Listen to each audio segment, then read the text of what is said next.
Come on in, welcome to Idled Out, where we talk all things Survivor. My name is Luke, and today we're talking about 5 one-off Survivor challenges that desperately need a comeback. Over the last few weeks, I've been looking at challenges that I'd like to see Survivor revisit, or not revisit, from beloved classics that have disappointingly disappeared, to beloved classics that have understandably disappeared. Now I want to take a look at challenges that would have been classics, if only they were given the chance. The 5 challenges I'm looking at today are challenges that Survivor only ran once. One lousy time. If Francesca can get a second chance, surely these challenges can, too. As we go through, I'll discuss why I think these challenges never returned, and how I think they can be adapted if they're tied to a theme or particular location. To my surprise, Survivor 43 dusted off a few old classics, so I do think the challenge department is looking in the vault for inspiration.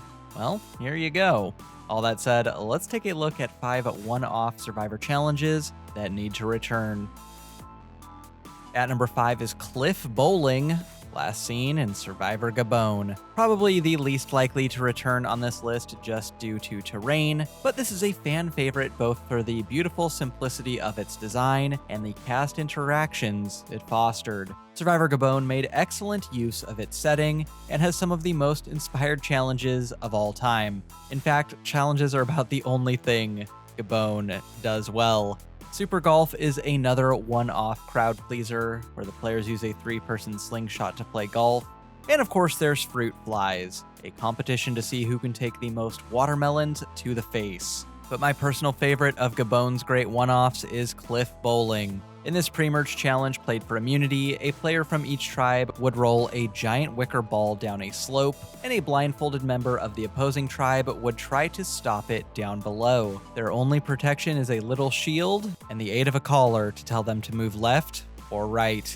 Like most blindfolded challenges, the caller is the linchpin of the challenge. Games are won and lost, and balls are crushed or not crushed at their sole discretion. For this challenge, you better hope you have a damn good caller. This challenge is just heaps of fun if its appearance in Gabon is anything to go by. Coda's caller, Randy, pulling a fast one by telling Fong's defender Ace to freeze on match point is a classic moment in Survivor Challenge trickery. Now, at one point, Ace does take a ball to the face and gets injured, which could explain the challenge's disappearance. But let's see that slow motion replay. Dude must play soccer. Most likely, this challenge was a one and done because the terrain in subsequent locations just hasn't favored this challenge. But I don't know, with permanent residence in Fiji, maybe Survivor can find some rolling hills or just do some landscaping and create their own. Oh heck, I know just the guy to do it.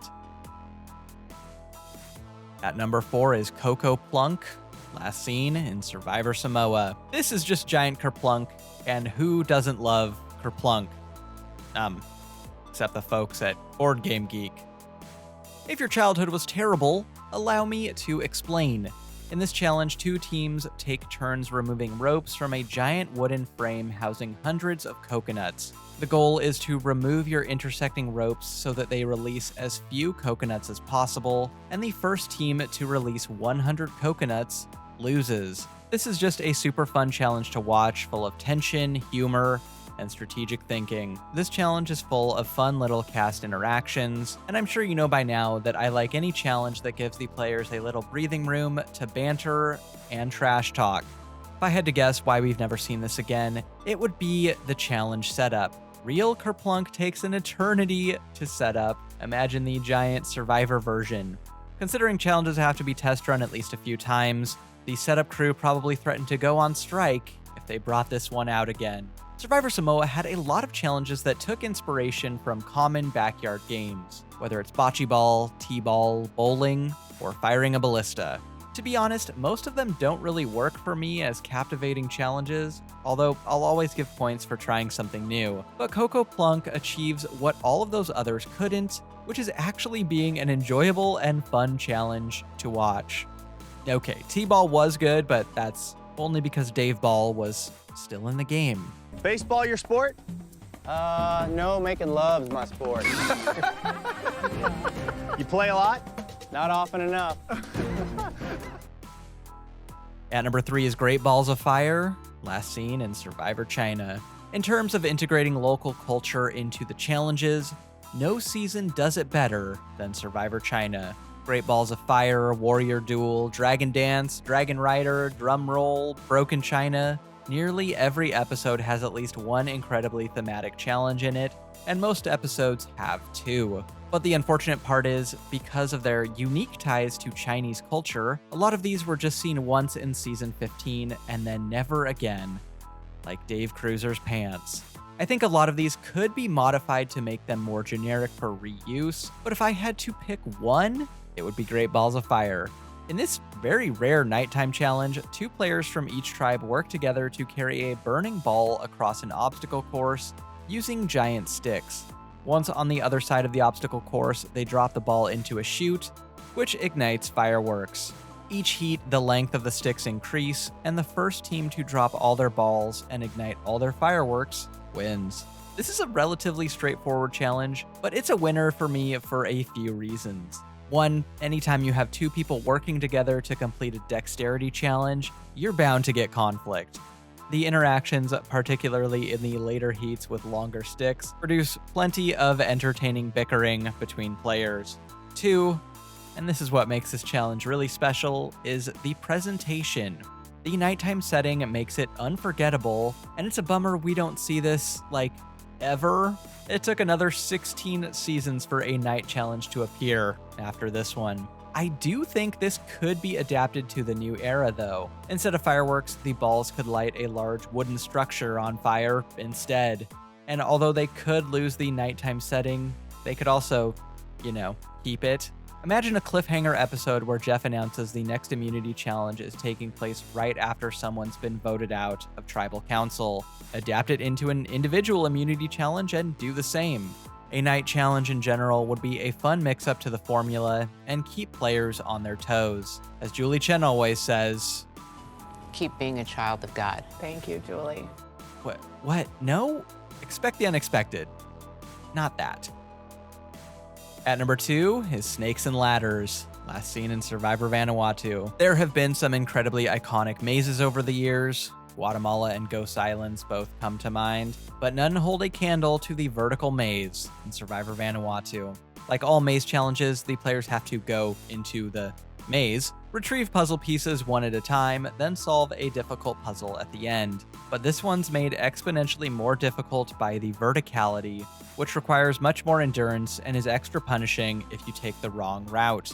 Add to that in this challenge the players have to retrieve 10 different pieces and maneuver around the other players vertically in narrow corridors, and that makes this the best maze of all time, in my book. I'm a sucker for any multi-level challenge. They just have an incredible scope that isn't really captured in any other type of challenge, which is why they're so frequently used as the first immunity challenge in the finale. It just sets an epic tone.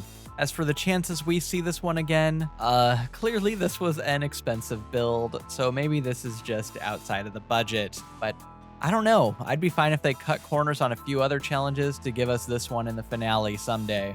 I'm even willing to accept the Heroes vs. Healers vs. Hustlers rock drawing challenge showing up, if it means we get a vertical maze again. This maze truly is something special, and it's genuinely an inspired idea to combine the Final Four maze with the large multi-story structures seen in other challenges. It's just a winning combo. This must be like what the first person to combine peanut butter and jelly felt like. At number 1 is Hanging by a Thread, the final immunity challenge in Survivor Fiji. Sure, it's basically torture, but it builds character. In this challenge, the players hold onto a handle while suspended over water on a platform angled at 35 degrees. And every 5 minutes, Jeff cranks the platform an additional 5 degrees. To make things a bit more fun, water is slowly draining from a barrel onto the players' heads. The last person left hanging wins. Well, sounds easy enough. This was the last endurance challenge ever used as a final immunity. And while Survivor obviously does not want endurance challenges as the final challenge, this would make a great post-merge immunity challenge at a historically critical vote like Final 7. If Survivor's worried about endurance challenges going long, this one won't be. It is designed to go quick, with, all the torture. The version in Fiji ran only about 20 minutes. In another universe, this is a classic Survivor go-to when they're looking for an endurance challenge to push the players to their absolute limit, but for some reason, they never revisited this one. But I think it's overdue for a comeback, brutal as it is. Plus, I know you all think Jeff has gone soft. Well, maybe manually cranking those platforms may bring out the cruel side of him again, reawakening his long-suppressed sadism from deep within. Who knows? Last Gasp came back, then this comes back, then we'll be dusting off that drowning torture wheel, and soon each new Survivor cast will be but human playgrounds for our modern-day Marquis de Sade to experiment in new dimensions of pain and pleasure. Oh, no tears, please. It's a waste of good suffering. Or it would just be a cool challenge to see again. One or the other. Got nothing else for ya. Let me know what underused challenges you'd like to see make a comeback in the comments. Until next time, don't get idled out.